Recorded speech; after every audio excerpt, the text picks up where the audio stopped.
anticipate we'll probably have a few more folks that will join us here, but we'll go ahead and get started for now. So thank you for joining us today for the Global Social Work Career Panel. We have 4 alumni that are going to be sharing their experiences with us today. And so thanks so much to the 4 alums that made time to be here. I'm going to allow each of them to introduce themselves, but we have a really wide range of experience today. So we have 2 folks that are doing work here in the US on global issues. And then we have 2 folks that have been located overseas doing global social work focused work. And so I'm going to allow each of them to introduce themselves in a couple minutes. And this is what our agenda will look like for today. So we'll start with introductions. So we'll have each panelist introduce themselves, and then we will go through the presentations, what they'll be sharing. So these are the prompts I asked for the panelists to touch on, some or all of, share highlights and challenges from their current job, discuss how the MSW program prepared them or not for the current position, how you found your position and job searching tips, and then any other advice they have for all of you who are getting ready to graduate. And then I promise that we'll have some questions and answers, not just questions and questions, that we'll go through next. And so with that, I'm going to have the panelists, if you can each introduce yourselves. Brittany, do you want to go first? Yeah, absolutely. So good afternoon, everyone. My name is Brittany Zuniga Fulton. I use she, her pronouns. I graduated in December of 2016. I currently work in Richmond, Virginia, and a community mental health or community service board. The full name is Henrico Area Mental Health and Developmental Services. And I am one of the clinicians on our youth and family team. So I do outpatient therapy with kids anywhere from 3 to maybe up to 20. Great. And Christine, would you like to go next? Hey, good to see you all. Thanks for having me. My name is Christine Sove. I use she, her pronouns. I graduated from the School of Social Work in December 2011, almost 13 years ago. And I've been working at the Michigan Immigrant Rights Center since November 2011. I'm based in Detroit, but I work statewide. I'm a licensed macro social worker, and I oversee Merck's policy strategy, community engagement, and communications work. Awesome. Abigail, would you want to go next? Hi, everyone. My name is Abigail, and I use she, her pronouns. I graduated from the MSW program in September of 2023, and I'm currently a Fulbright Fellow at the National University of Tucumán in northern Argentina. And I am currently working on a few different community level projects with the School of Social Work, and also working for the Ministry of Education in different projects related to youth mental health and child welfare. Great. And Brandon.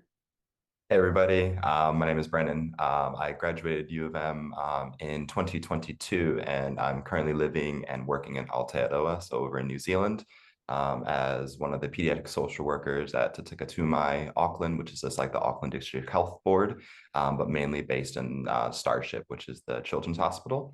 And I'm also based in the Ronald McDonald House as the whānau liaison there as well. Great. Thank you so much to all 4 of you.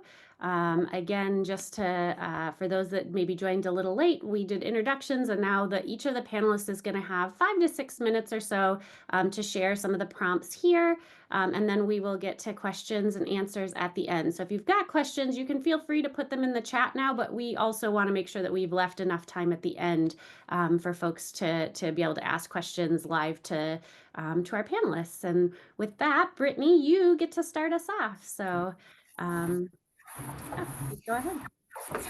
Yeah. So like I mentioned before, I work in a community mental health clinic here in Richmond, Virginia. I'm our bilingual therapist, so I work a lot with immigrant families, a lot of families with mixed documentation status. I'd say at least 3/4 of my caseload, I'm working with the Spanish-speaking population. I didn't mention in my introduction, but I am a licensed clinical social worker.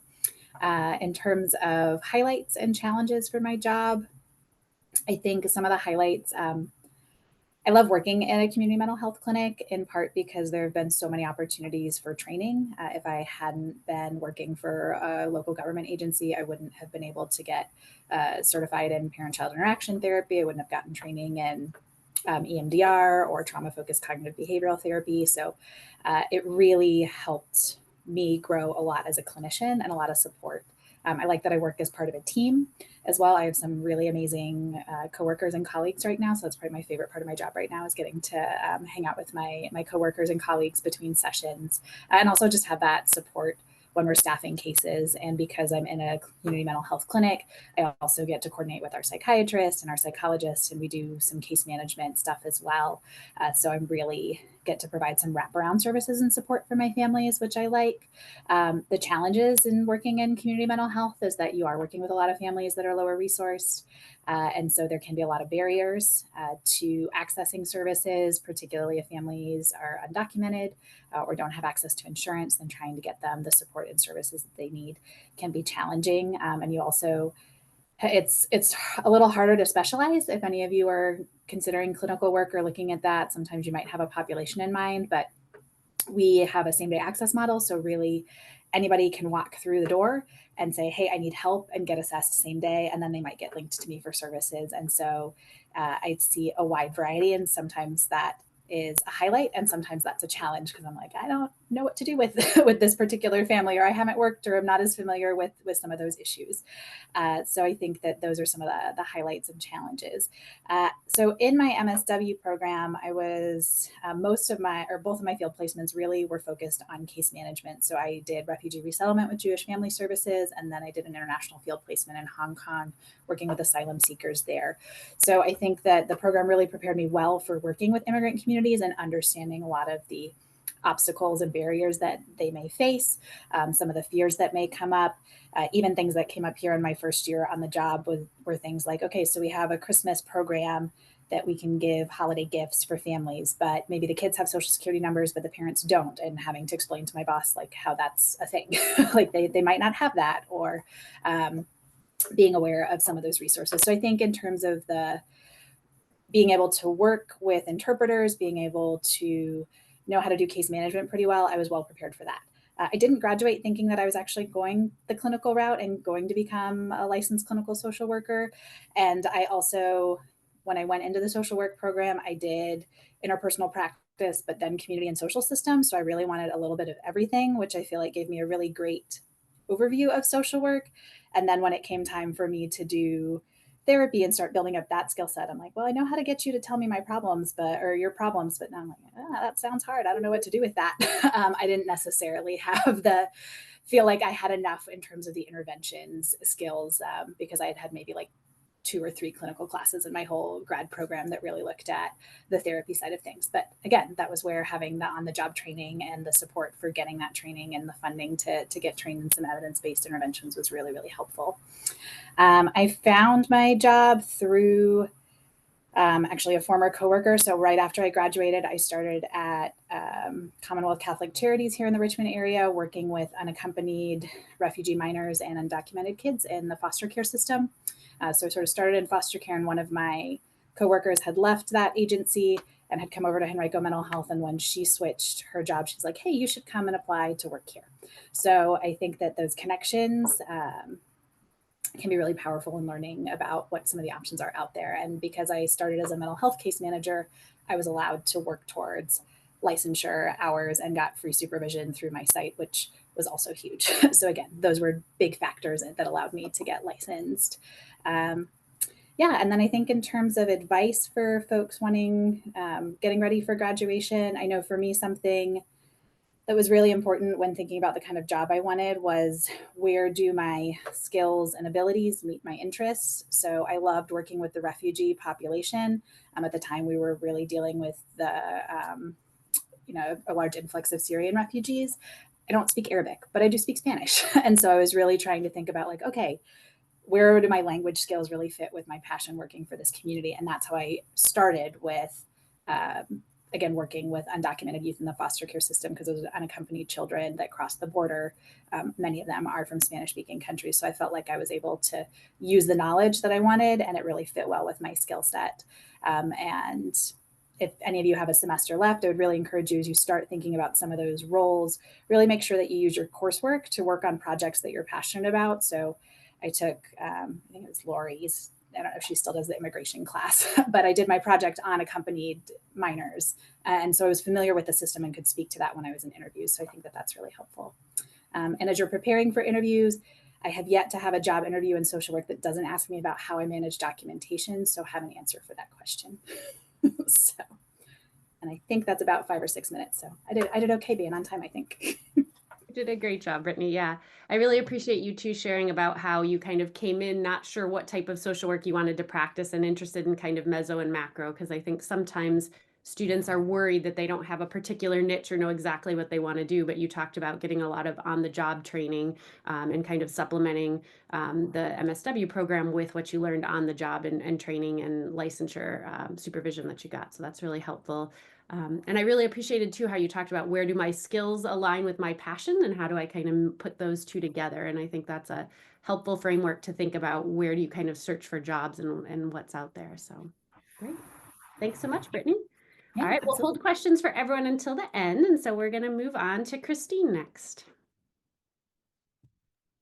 Thanks. So I absolutely love my job. I feel so fortunate to be in a position where I can engage in a really wide variety of ways, overall contributing to positive change that's meaningful for the communities we serve.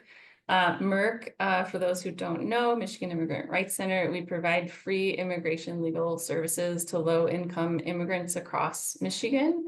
And we have a small but mighty policy engagement and communications team.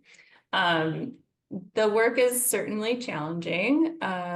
First, immigration, immigrants, those topics alone are often on the front lines, and that can really take a toll over time. Our clients and the work we do is often targeted by hostile politicians and lawmakers and other actors. We're often told by lawmakers that addressing anything to do with immigrants or immigration is too controversial. And so if we're collaborating on a bill, for example, our piece of the bill that benefits undocumented immigrants will have to be cut so that the rest of the bill can move forward. That's, an example of some of the conversations that we unfortunately find ourselves in. That said, we do have wins. So we do occasionally get a bill across or a local policy changed. And we, of course, do provide all of the day-to-day services for the clients that we serve. When it comes to working in communications and policy, just to flag if anyone is interested in those fields, the part of the nature of that work can often mean long hours or evening and weekend work. So sometimes that can be difficult to prioritize, that elusive self-care that we're always working on. However, I feel definitely more privileged than the clients and communities we serve. And so while the job may be stressful, I know really it pales in comparison to, especially in this moment, the absolute fear that community members we serve are feeling right now. Part of the challenge is also due to, working in the nonprofit sector where you're always trying to do more with less. So I know that's not unique to where we're situated. Unfortunately, that, it can be challenging to consistently raise the resources that you need to, especially when you're serving marginalized populations. We experienced that serving undocumented folks, but I experienced that, working in partnership with HIV organizations, other settings where you're serving community members that unfortunately are marginalized by the mainstream.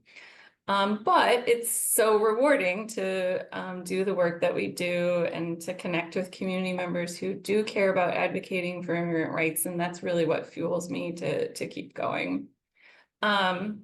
Thinking about the School of Social Work and the program there, I loved my time at the School of Social Work. I came in focused on macro work. I was in the community organizing and community and social systems.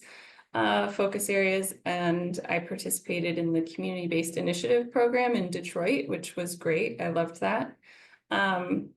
While I was there, I of course joined my fellow students in, critical analysis about how the school could improve. I think every student cohort does that, but overall, I really thoroughly enjoyed the program. And especially as I kind of compared notes with especially macro students and other programs, I think U of M's program is very excellent. The academic rigor, the opportunities I had to build my skills, all of that, I had a great field placement. I think all of that set me up very well. In general, I think I was able to build and practice some very concrete skills. So for example, in policy analysis, in community engagement and organizing and program evaluation. But then again, really the academic rigor of the courses helped me shape how I think and how I analyze and how I problem solve, how I approach relationships with community members and looking at the world and the work that I do with more nuanced understanding. Specifically, one of the policy briefs I wrote for a class ended up actually helping me be selected for my current job. My boss liked my writing style and how I approached the subject matter. And while it was not exactly related to immigration, it demonstrated that I had the skills and knowledge needed for navigating complex policy work. So I really feel lucky that the stars aligned in the semester when I was preparing to graduate. I had been pursuing activities outside of coursework and field, and I had two major areas of interest. So I was volunteering with LGBTQ plus groups, and then I also was attending some local meetings and conferences related to immigration.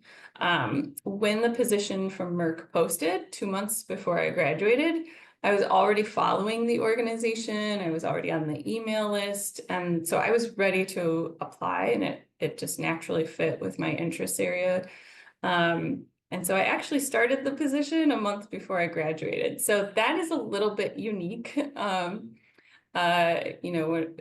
I compare notes with other students who graduated around the time I did, for some students, it took a few more years to really land in a spot where they were really happy. So I was a little bit lucky in that regard. I also kept in touch with my contacts from the LGBTQ community and continued to volunteer and eventually served on the board for the organization where I did my field work. So those connections could have also positioned me well for a different job opportunity, had the right one come up first. So just want to flag that, there's multiple pathways sometimes. And so again, I recommend getting involved with issues that you care about, and also working on having a demonstrable skill set. Even if you can show that you've done something for a different population or a different issue area, having that transferable skill set really goes a long way. And then of course, having, good relationships with your field supervisor, or other jobs that you're in. One of the convincing bits of feedback was that my field supervisor told my prospective employer that if they could, they would have hired me if there was a position open at the time. So even just, that bit of information was very helpful. Other advice I would say is just be patient and be persistent. Like I said, my story might be a bit of an anomaly. So I know for other students, it took a few more years to find that right fit with an organization, but they continued to build their skills and experience to get them where they wanted to go, and that's okay too. So be patient, keep trying, and don't get discouraged. I'll stop there. Great. Thanks so much, Christine. I think maybe an anomaly in some way, but also you set yourself up, right, to be in that position. So I think really thinking about what are the organizations that you admire, places you'd like to be with, can you follow along via newsletter, social media, other ways to keep involved with them, And I think the importance that you talked about networking, right? So even though you weren't necessarily, you didn't get a job with your field placement site, those folks were there to make a recommendation for you when it was time to do that. So I think those are two of the really big things that we encourage students to think about. And I think finally, the thing that you talked about was just transferability of skills. I think sometimes it can be easy to think like I have to have a job in the exact area, or I have to have a field placement in the exact area I want to work with. But your example of the policy brief, right, and how it wasn't on the same topic, but was a transferable, a skill that you had that your employer could see, I think is really helpful. So thinking about how can you pull out things that are transferable, even if your work isn't exactly the same as what you did in field or studied in coursework. So thanks so much, Christine. And next we have Brandon. Oh, kia ora, everybody. Hello, hello. Like I said, my name is Brendan. I'm currently in Florida, but I'm living and working in New Zealand at the Children's Hospital, as well as the Ronald McDonald House that's attached on the hospital grounds. And I tell you what, there's a lot of highlights and challenges with living abroad and doing all that kind of stuff. But starting with some of the highlights, I think that it was just like a great opportunity to kind of like directly making impact in the people's lives by kind of providing supports and advocacy in that kind of micro hospital role that I'm in. But I think the biggest one for me is like working across major diversity and diverse communities, just because in Auckland, it literally is a melting pot. You have so many people from all over the world just here. And so having the privilege to kind of learn around, just diversity and different cultures and really just like different ways of what social work looks like, around the world and even within New Zealand itself. Um, I've also had like such a great privilege to kind of specialize in areas like child protection, mental health, even aged care. Not so much that age care because it's mainly with children, but it still kind of comes into it when you're working with these extended whānau and the family working alongside the children. And I also think that the biggest thing that I've gained in New Zealand has been kind of like really valuable experience in working with the Maori communities, incorporating a lot and learning a lot of like Te Reo Maori or even the Tikanga, and just really having to have a lot of uncomfortable growth, which I think goes into some of the challenges where it's just like there's a lot of navigating like cultural differences, being in America and then kind of going over there. It's still an English speaking country, but very different. I've spent a few stints abroad in like Japan for a few years, and that was a whole other set of challenges. But even this one in an English speaking country is quite difficult. That also goes into some of the difficulties with kind of being around and submerged in like unfamiliar social norms and policies.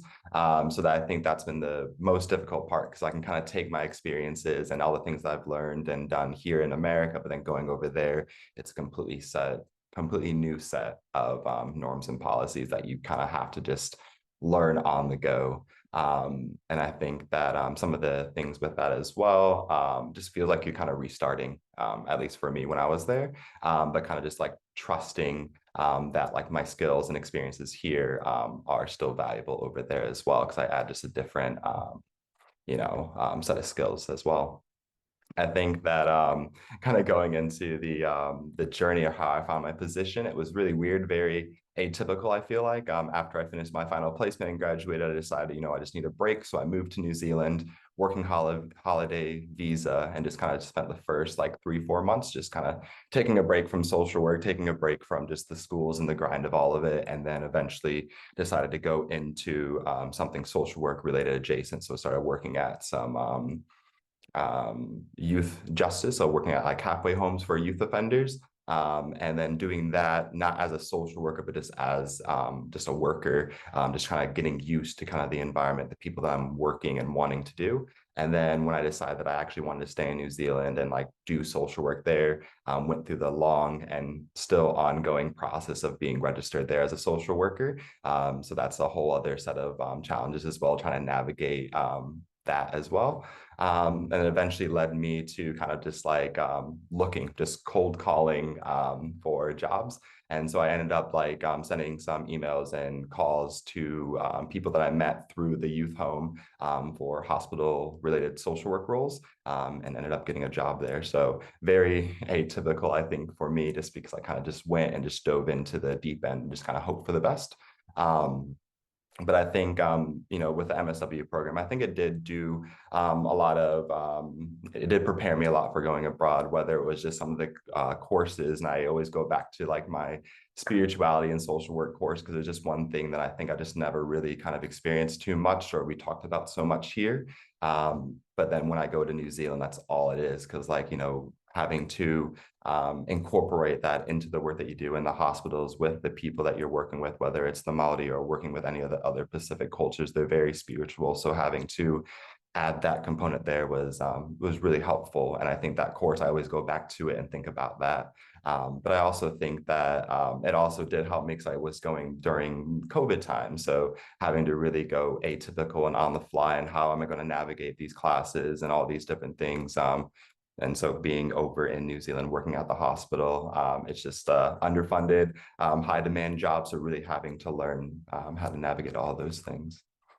When it comes to advice, I guess, just really trust yourself. I think really want to echo the transferable skills. Cause I think for me, I was always in the place of, oh, I don't know, do I want to do macro? Do I want to do micro? I always feel like you had to choose one. And I was like, I just want to do all of them, because I feel like you have to know a little bit of like the macro side of things if you're doing the micro, and vice versa. So I just think really holding on to just trusting yourself and what you want to do, and taking those skills wherever you do go, because they are transferable. And I do think that they'll take you a long way.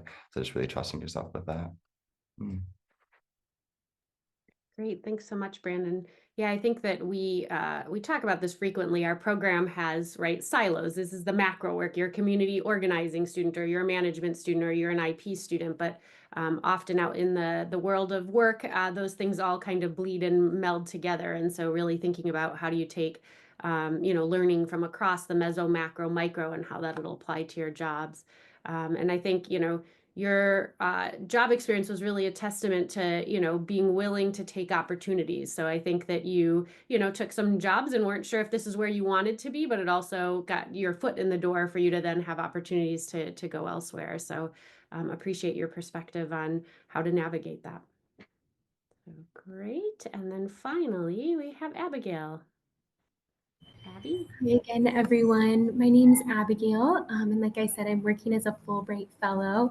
And just to give you a little bit of context about the Fulbright program, it's a U.S. Department of State run initiative, and so there's a professional exchange component and also a diplomacy aspect as well. And so I feel really privileged in that my job right now is participation in a mutual exchange. So I'm very fresh out of the MSW program. I graduated last September. And now I'm immersed in Argentine social work practice. So I still feel like I'm finding my footing. And so maybe what I bring to the table is just some what feel like really fresh, just memories and insights about what resources exist at the School of Social Work and at the University of Michigan more widely, to help you prepare if you're interested in a program like Fulbright. I sort of I started out in interpersonal practice and global social work, and now find myself trying to bridge, that clinical work with more community level engagement, and that's been an opportunity and also a challenge. And yeah, I think that for me, I was looking to sort of cushion my like immediate post MSW transition with continuing education opportunities to sort of solidify what I felt like I had learned. I also participated in the GAS program.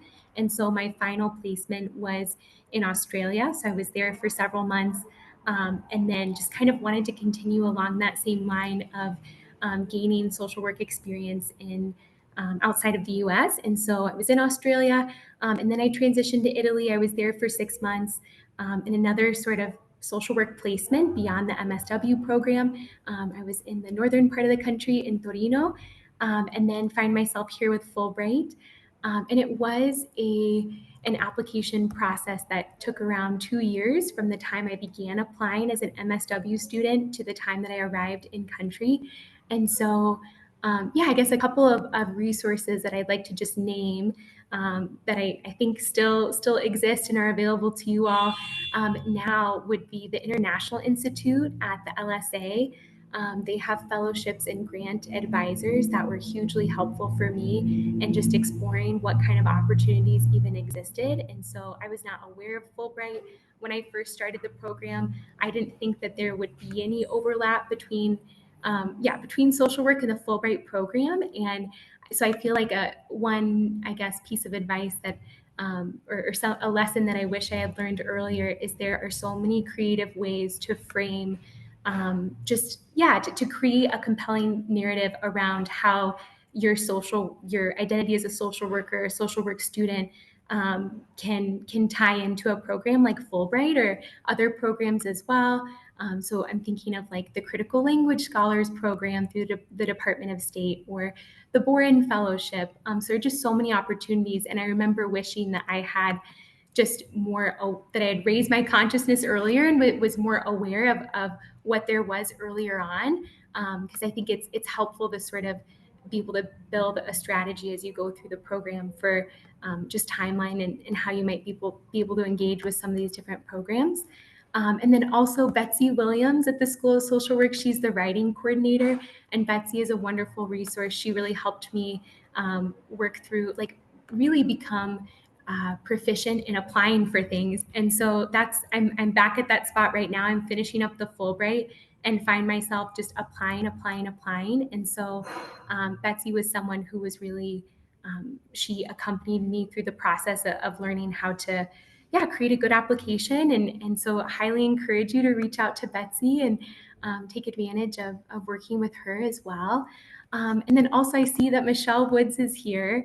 And something that I would like to bring up in case you are interested in practicing social work outside of the US is I was really conflicted because I did not realize that it would be possible for me to pursue licensure and accrue hours toward licensure in the state of Michigan outside of the US. And through working with Michelle, I realized that there was not the barriers that I thought that there were.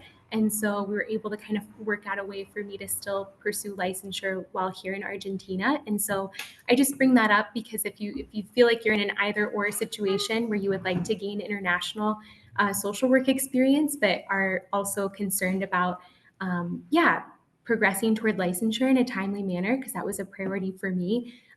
Those two things aren't necessarily mutually exclusive. So highly encourage you, depending on the state where you're interested in licensure, to investigate that possibility.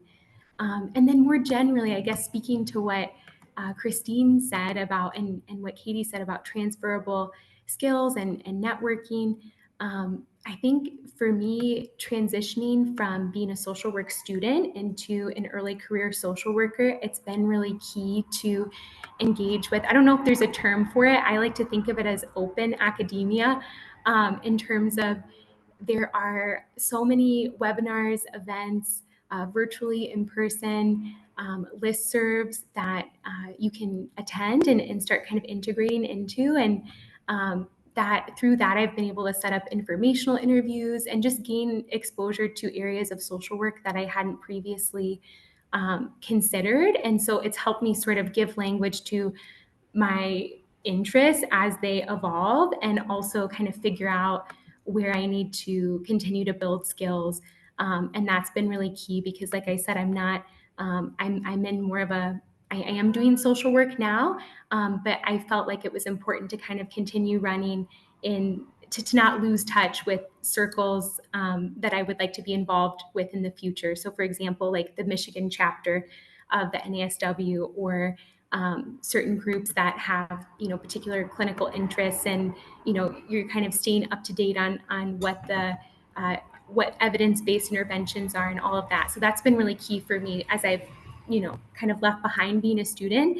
So I think I just see that as encouragement that, like, you don't have to like, continuing education as social workers, like that's going to be a part of our vocation, is continuing to find ways formally and informally to engage with the broader social work community, and just to expose ourselves to new information, new knowledge all the time. So that's been highly encourage you to take advantage of those things that are just open to the public or open to you as a social worker. And then I guess just a few final notes on, as far as like guiding your formation and course selection. I wish that I would have taken more courses in facilitation and community organizing. I'm sort of learning on the fly right now, but I don't think you will ever regret having some background and some tools for working with groups. And in my limited experience, most kind of global social work roles are geared towards being able to, yeah, kind of work at that level, and being familiar with, yeah, like being able to promote dialogue or manage and facilitate groups. And then also I think there's more than one interprofessional education experiential seminar, kind of a mouthful, but courses at the University of Michigan or at the School of Social Work specifically. And those were really beneficial for me in terms of learning how to work in an interprofessional context. So those are classes that you can take that are experiential in nature that will help you sort of begin to figure out what your identity and scope of practice is as a social worker in an interprofessional space. So would highly encourage taking those courses as well. And then finally, I also wish that I would have maybe completed an independent study. I think as far as what Christine said about being able to demonstrate that that you have with the policy briefing, for me, being able to demonstrate that I can be a self-starter and carry a project to completion in a more independent way. It's been an opportunity, but also a challenge. I did a lot of group work when I was at the School of Social Work, but if you have the bandwidth to take on something like an independent study with the support of an advisor, I think that can only be a good thing. So yeah, so I've talked a long time, but yeah, those are just a few pieces of advice or realizations that I've had in the years since completing the program. Thanks so much, Abby. Can you just quickly, for folks that may not know, just talk a little bit about what an informational interview is? Because I think that's a really helpful strategy that you used that folks may not be familiar with. Yes, thank you, Katie. So for me, setting up an informational interview has looked like it's a process wherein you identify maybe someone who's working in an area or has a role that you maybe aspire to have, or you're interested in what they're doing. And most people, it never have a bad day, right? When you express that you think what they're doing is great, and you have good questions to ask them. And so it's not necessarily, I try to look at it not so much as a means ends conversation where I'm trying to get, you know, I'm striving for a certain outcome concretely in terms of, getting a job offer or even finding out whether there are job opportunities within a certain organization, but more it's chatting with someone in an intentional way, and asking them questions about their work, about how they arrived where they are. And also, I like to ask questions around, how to prepare myself or how to strengthen my candidacy for certain roles. If it's someone who's more senior, way more advanced than I am in their social work practice, it's really good to hear from them how to sort of scaffold my continuing or our continuing development as social workers. And yeah, so it's a way to get advice and input, and to kind of lean on the wisdom of more experienced social workers. And so, and I find that like 9 times out of 10, people are really open to have a 15-20 minute conversation with you, as long as you've prepared well, and you've read up on their who they are, their background, the work that they're doing. And so yeah, I think it's a great thing. Great. Thanks so much, Abby. Yeah, I think that's a great strategy where you're not only contacting folks who have jobs, but thinking about what people have jobs that you're interested in. What can you learn from them, and how can that kind of shape your career search? I really appreciate your focus on kind of lifelong education, right? Seeking out those resources. What are open academic sources that you can be in? What are webinars or other trainings? So I think that's a really great thing to keep in mind, because while it would be great if the program could give you everything, it's 12 to 16 months for most students. And so really thinking about how that's a springboard into the next place that you want to be. And Abby, I really appreciate the way you highlighted both university-wide resources. So some of the offices like the International Institute that can help you with opportunities like Fulbright or other things after you graduate. And also the really fortunate that we are to have resources within the School of Social Work, like a career services office and a writing coordinator to help folks with those skills. So I appreciate the way you highlighted the resources that you used both across the university and within U of M to land your position. So that's really great. So again, thank you to all of the panelists for sharing that information. I do want to open it up at this point to questions. So I have some additional questions in case there aren't tons coming up from students, but my hope is that you all will take advantage of this time. You can kind of do informational interviews, right, with our panelists here. So if you have a question, feel free to unmute yourself and go ahead and ask it. You could ask a question that's specific to one of our panelists, like, hey, Brandon, I wonder how X, or it could be a question that's open to any of the panelists. You can also, if you're not in a position to be able to unmute yourself, also put questions in the chat, and we'd be happy to read them out for for the panelists. So what questions do you have?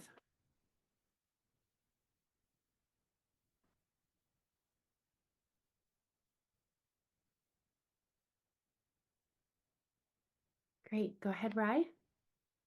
So I actually have a ton of questions for you in particular, Brandon, but I don't want to monopolize the time. So I was just going to ask, would it be okay if I reached out to you directly to talk a little more? Yeah, that's totally fine. No worries at all. Thank you.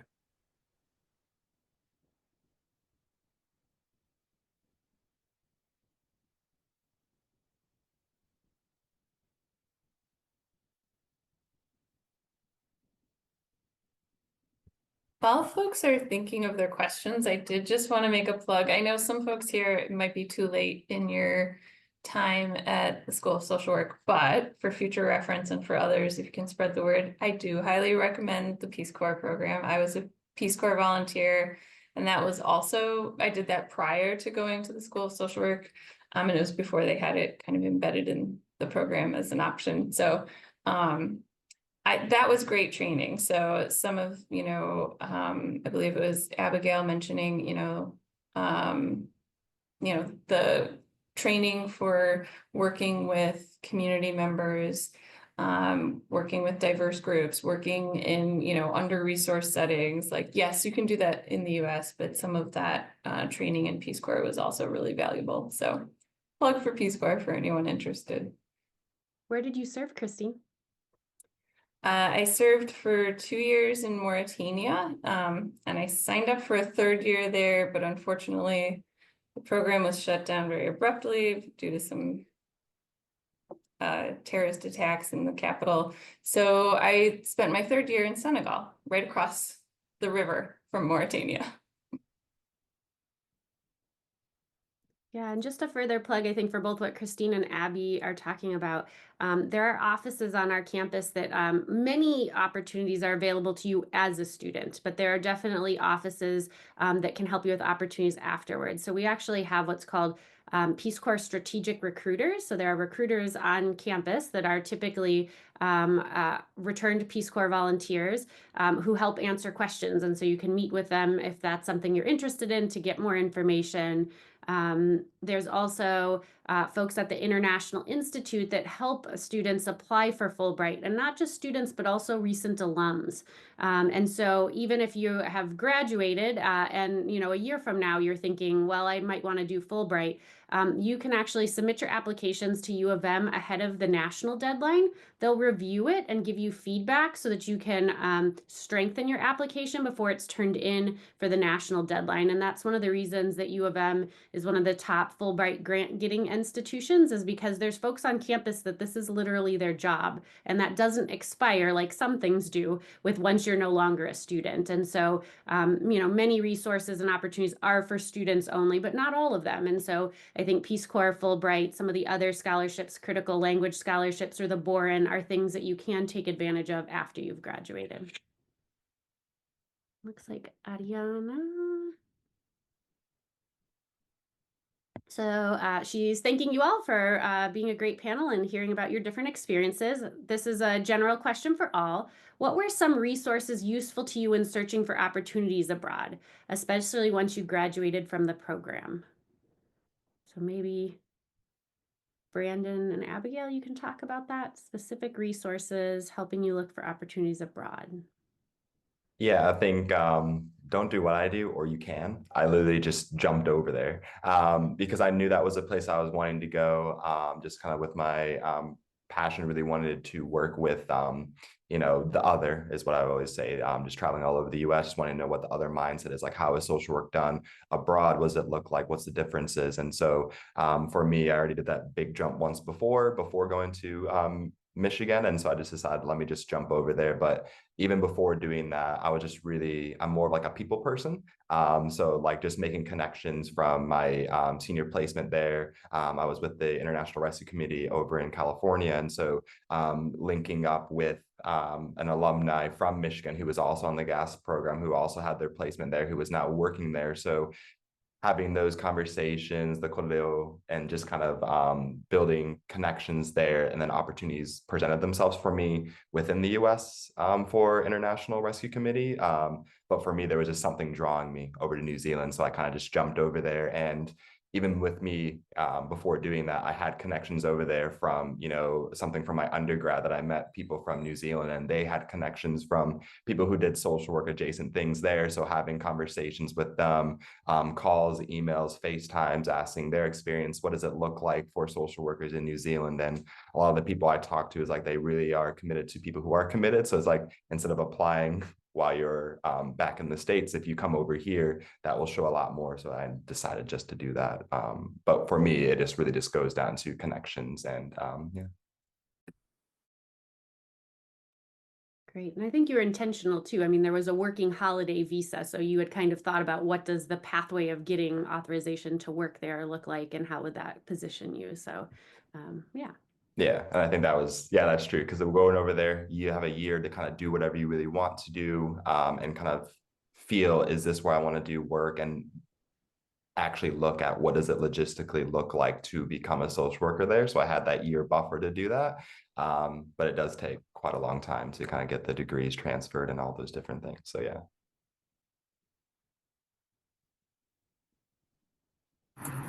If I can jump in, I know I don't work abroad, but I've worked with a lot of folks that have done things like Peace Corps, or one of my good friends from when I lived in Peru prior to grad school is with Catholic Relief Services. And I think that from what I hear from a lot of other of the folks in my network is if you really want to work abroad, you sometimes do have to do what Brandon did, which is be in the country where you want to work, hopefully with that work authorization.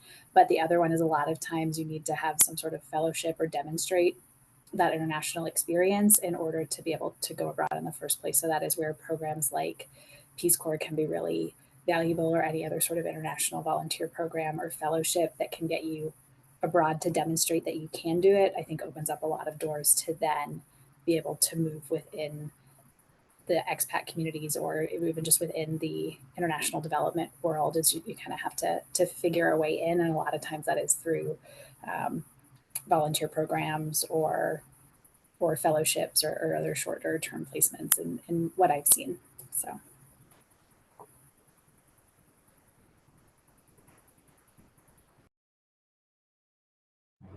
I would jump in and just add a consideration for folks who are really tied to the idea of clinical practice. I know I am, and so I've sort of been struggling with um, being here with full. It's been wonderful, and also the timing is just tricky because I think working internationally as a clinical social worker, um, as far as I know, and I could be mistaken about this, but it really seems to me like the only pathway forward, I guess for me as like a recent graduate, is to go back to the U.S. for a time to get my clinical licensure, and then there are some unique situations in which you can maybe do I don't want to say telehealth, but clinical esque like work from abroad. So that's just a question that I something that I wish I would have spent more time thinking about prior to graduating, is just how like my own level of openness to working in a role that we're like starting down a path that maybe gradually is going to move me a little bit further away from interpersonal practice, in the sense that we think about it in the MSW program. And, here in Argentina, there's much more of an emphasis on community engagement rather than clinical training or practice yeah. So I don't know. I think that I also did a lot of work in international education before I started the program. And so I have been able to make a lot of connections and kind of job hop internationally, even before starting the MSW because of that. And I'm happy to share, like, if anyone's interested in short or being a part of short or long term study abroad programs or experiential education. Programs as well. There's lots of opportunities to sort of get your feet wet and work with youth or work in have short-term contracts in a country for you to sort of explore whether or not it's a place you could see yourself spending more time or and then you can go about that process, as Brandon was saying, of making connections and finding opportunities through word of mouth. But I think that if you have the if you're able to take a couple jobs or have a string of jobs for the experience. I know I did a lot of that, not necessarily the most lucrative or stable jobs, but it was wonderful to have those experiences to kind of help me narrow down where I could see myself longer term. So I'm happy to, if anyone's interested, like pass along some of those organizations that I know are always hiring field staff or job boards where I found some of those kinds of opportunities. So yeah. Thanks so much. Yeah, I think to what Brittany and Abby said, it's often if you're looking internationally, you may just have to get your foot in the door in a certain way, whether it's through a fellowship, a volunteer opportunity, as Brandon did, maybe something not exactly directly related to social work practice, but put you in the network with other folks and then kind of build your way from there, where you might be able to apply for some higher position jobs if you're doing it within the US first because of your skill set and your kind of positionality, not necessarily as an outsider. So I think there is a bit of a different mindset to depending on where you're going and how you kind of leverage the experience you have. But I think often, having international experience begets more international experience. And so thinking about how do you get your foot in the door in that way to then be able to move towards where you're interested in going ultimately, which it's sometimes a hard, long game to play, but can be helpful. Other questions? We've got about another 7 minutes. Yeah, Colton. I guess this is a question, specifically to Abigail. So I know you're talking a lot about international opportunities. One of the things I'm looking at right now is doing a global independent study to finish off my grad school, specifically looking at somewhere ideally in South America, because I'd like to develop my Spanish speaking abilities. So right now I work in refugee resettlement, so I'm kind of looking anywhere in that general field. So I guess my question is do you have any advice or do you know of any connections or best practices to just reach out and establish connections in that sort of field? Thanks for that question, Colton. I would love to exchange information with you. I think I want to sit with that because I do think I might have like a couple of things that come to mind. But yeah, I need to think about it. I would say just right off the bat that Brandon mentioned the International Rescue Committee. World Relief is another organization that has a couple different initiatives. And I don't know if there's a particular area of South America that you're interested in or a particular country that you're interested in working in. But I think you're spot on with your instinct that having a prior relationship established with a scholar or an organization or an initiative, a movement that you, whatever you propose for your independent study, I think that only strengthens your proposal or your application if you're looking for external scholarships or funding to help with that. That endeavor, that this project that you're going to do as well. I think oftentimes they're looking for evidence. I know Fulbright does, that you have already kind of made initial contact and had conversations about what your involvement with that organization or group of people is going to look like. And so, and I would just encourage you that you don't have to have it all figured out. And I discovered I landed in the projects that I'm in now, not by my ideas for a project. There's been so many iterations, and I realized that when I was a student, I kind of thought, oh, I have to know it all and have all the context and come up with this proposal sort of in a vacuum. And what really ended up happening, and which is a much better way of I think approaching it, is it's sort of yeah, the project proposal, the final result came from lots of conversations, dialogue, and collaboration with the people that I'm now working with. And I think that's the way it should be, right? It was them kind of feeding back to me, you know, you're a little misguided here, or yeah, that's great. Let's hold on to a little bit of that, but this is actually, you know, how we would invite you to participate in this work. And so, yeah, hopefully that's not too vague, but I would encourage you to yeah, have, I mean, once you or we, if I have anything to offer you, when I think about it, have ideas of organizations or people that you might work with. I think having those conversations to lay the groundwork, that's where like yeah, that's where things start to become a little bit more solid. So don't feel like you have to have like the project, the independent study, like nailed down from the outset, because I think it's just it's a back and it's a process. Yeah. I think I would just further add to that. I think in those conversations, sometimes we can forefront what we want out of it, but making sure that you're saying what you think you can contribute, or how you see yourself like aligned with the organization. So especially if it's, you know, a connection from a friend of a friend of a friend, they can kind of see what the value is for them too. So kind of thinking, what will you bring to the relationship or to the partnership for them, so that it's not just like, here's what I'm asking, right? Which I think we're taught to do within academia and maybe not so helpful when doing community work, right? So great. If our panelists, if you're willing to share an email address that folks could communicate with you, if you could put those in the chat, that would be helpful, so that folks can reach out.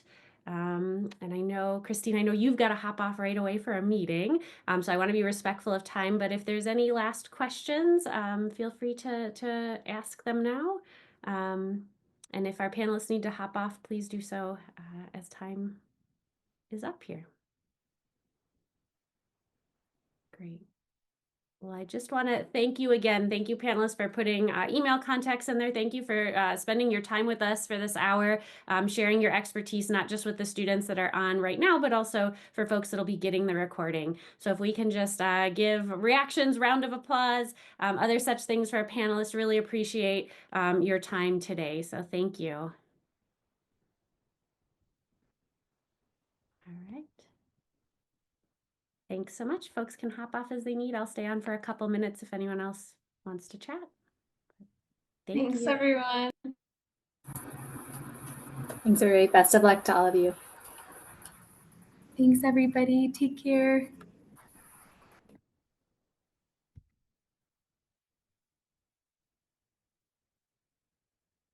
Thanks so much, Brandon. Oh, no worries. No worries. I hope you enjoy the rest of your time in Florida. Thanks. Oh, thank you. See ya. Yep. Bye.